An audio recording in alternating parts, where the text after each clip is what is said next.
Alright, what's good, y'all? This is the real A-Town, aka RGB Fox, and I'm finally, I took a break for a little bit just to, oh, that's insane. Okay.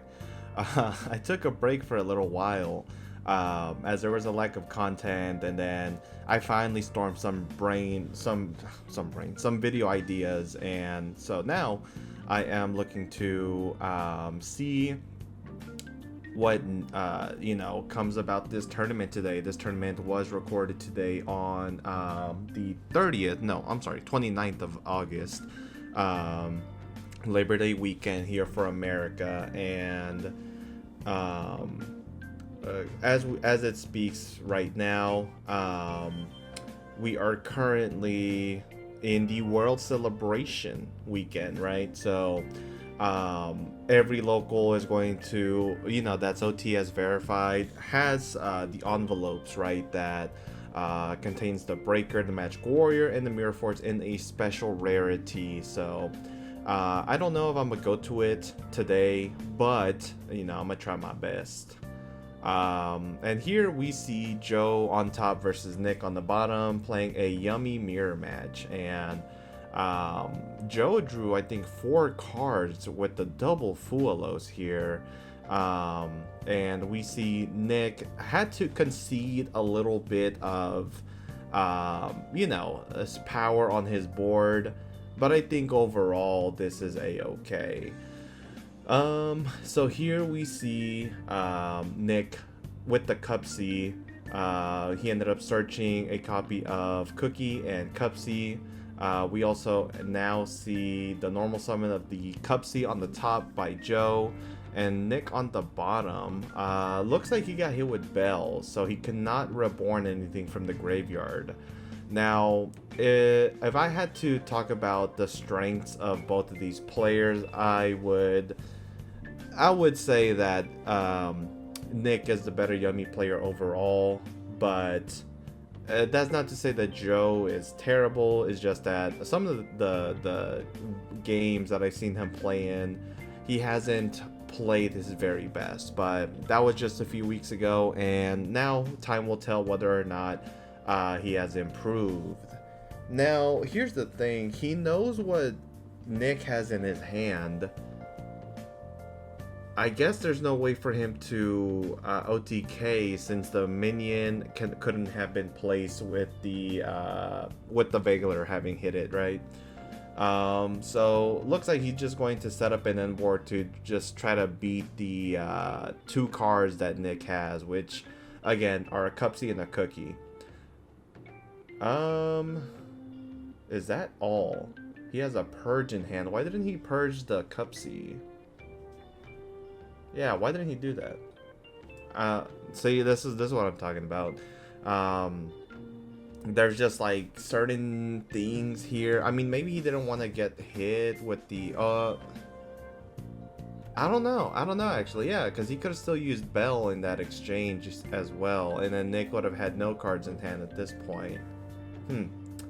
Maybe I'm missing something, but we'll see what happens. So here we see after a series of exchanges, he has the Metal Marcher on the field along with the Link 2, and then sets 2 more cards, passes. This is one thing that I don't understand Joe does, is he'll always go for the Metal Marcher, but without purpose. Here we see Cup C be normal summon, and it gets hit with a Dominus Purge. However, Nick is still going to be able to go ahead and link summon for the Snatchy. And even if Nick had his cards destroyed, he would have been able to get something back with the Croaky. Now, here kind of late, he goes for the Cup C, and Nick deciding not to use any of the effects, neither of Snatchy nor of the Cookie here. Doesn't want to get hit with the Cup C Yummy effect to special summon 2 from the grave. Now here as a Synchro, what do you even make? Because no matter which one, the Cup C is going to have time to respond, right? Let's see. I mean, maybe your best bet is Lollipop. Looks like he is going to instead go for the Cupsy, probably debating on getting a few more summons here. But he does get the effects of a Croaky as well to chain block. So this will be met Chainlink 3 with the Cupsy to bring back the Cupsy and the Cookie from the graveyard. Nick is going to be searching the Lollipo, 2 copies of Lollipo, discarding 1. Probably valuing whatever he has in hand here. And then the Cookie, yeah, activated to try to pop the Croaky, which is not a valid target. It can only target monsters. And Nick is going to chain the Cupsy, bringing out the copy of Snatchy and the Cookie here. So here, it looks like Joe searched for a surprise. Okay, yeah. I don't know what went on there, but I think he tried to use a quick play. Anyways, he just searched it. Here, Cookie ran over the Cupsy, and now the Lollipop was going to go ahead and shuffle a card back. Looks like to be the Engage.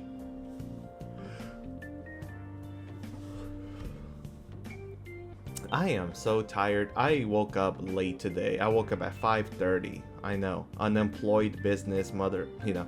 But no, it's not that I'm unemployed. It just I have 4-day weekend, so decided to take advantage of that and do whatever I wanted. Hung out with a friend earlier today, a couple of friends. Played some Medicine,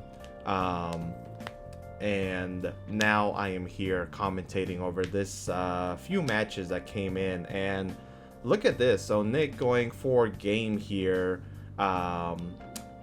Looks like he didn't attack the Cupsy then. He probably popped it with the Cookie. Yeah, that makes a lot more sense. So Nick, even though he had to face against double fuwa, wins round number 1. So we'll be right back with game 2. Alright, game number 2. Joe did lose the first game, so he will be able to go first. And I just noticed, but Cardhaven actually allowed them to play on their mats here on camera, which is interesting. Let's see. So here we see Cookie, normal summon, make Snatchy. The Snatchy did not place anything. Okay. Cupsy. Oh, okay. I see what happened. So he chained the effect of the Snatchy to Synchro. Okay. And then the Synchro is now going to add, it looks like 2 copies. Oh, okay. So he added a copy of Cookie and a copy of Lollipop and discarded the Purge from the hand. Hopefully that doesn't bite him in the ass. He probably has another one in hand, which is why he did that, so he can get the secondary effect of the Dominus cards, which is to destroy the card it's negating. Here, we're now going to see him go for the Metal Marcher. Metal Marcher is going to activate its effect to summon back a level 2 tuner, which is the Cupsy, but it gets met by a Ghost Ogre, which is fine, you know. So now Joe is going to link off with the Cupsy to go ahead and make the Snatchy. Snatchy is going to go ahead and place the Field Spell, and it's going to be the Croaky. So a few weeks ago, I was wondering why players were going for a Croaky. Now I do think that the players that I reviewed the video of, they were doing it with no purpose, but you go for the Croaky to ensure that you can play through Nib no matter what, which honestly does make sense overall. So looks like that is a mainstay. And now Joe is extending further here, using the Lollipo effect to special summon out 2 copies of Cookie. Looks like he's going to make okay, so he's gonna hard make Herald here. Interesting. Now he's going to go ahead and link summon for the 3rd Snatchy, I believe. Set 3 cards and pass. Now Nick, unfortunate. It looks like he drew a fuwa for turn. He has Engage, I think already the Hornet Drone, so the Engage is dead. Double Engage. So yeah, if Nick is able to interrupt at any point in time, oh, and he judgments, yeah, this is game. I mean, Nick has, oh, actually no, this is not game.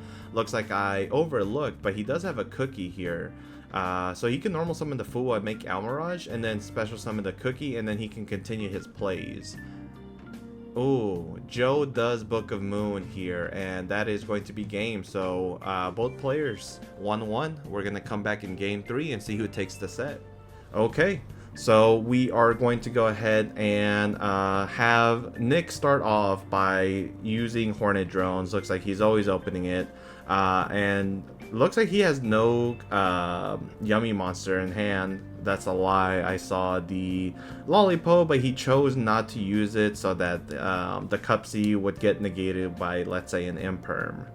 Ends up discarding a Thrust here in hand. I saw Warning plus Ash, so probably just valuing the cards in hand to keep just in case. Now here comes the Metal Marcher, and the good thing about this combo is that Nick did not start with Obedience School, so he's going to be able to end off with a Herald here. And now Cupsy's going to link into the Snatchy. Snatchy's going to go ahead and bring out probably the Minion at this time. Since he has a protection card against Nib, he could still go a Croaky, but I think if he wants to continue, he has to place the Minion unless he chooses to use a Surprise. And it looks like that will be the case. Or maybe he's just going to hold it for right now, since he does have another yummy monster in hand, which was the cookie that he did search.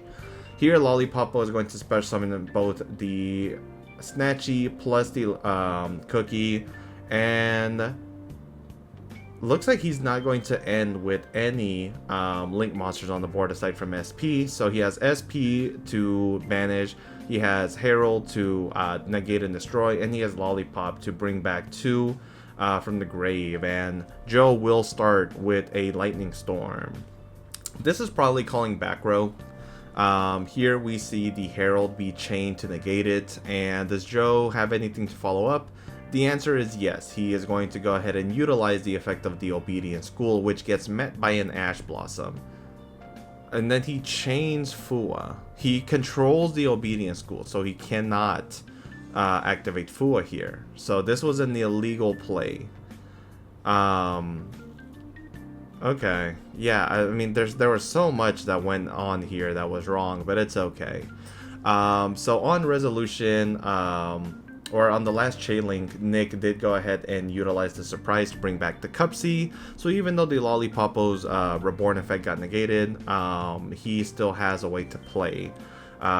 Warning is going to be flipped over on the normal summon of the cookie, and I think that it does it for what's his name, Joe's plays. Now here he's going to normal summon the Cupsy, and he is going to concede.